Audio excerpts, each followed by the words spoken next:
The galaxy held its breath. The news spread like a shockwave. The human colony on Kepler 186f was gone.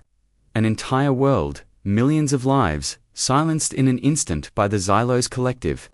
They thought us weak, isolated, a minor species on the galactic stage. They were wrong.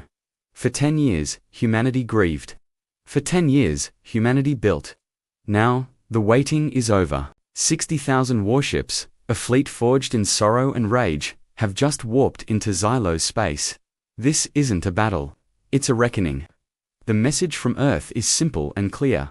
You don't touch our family. The Xylos wanted to see what humanity was capable of.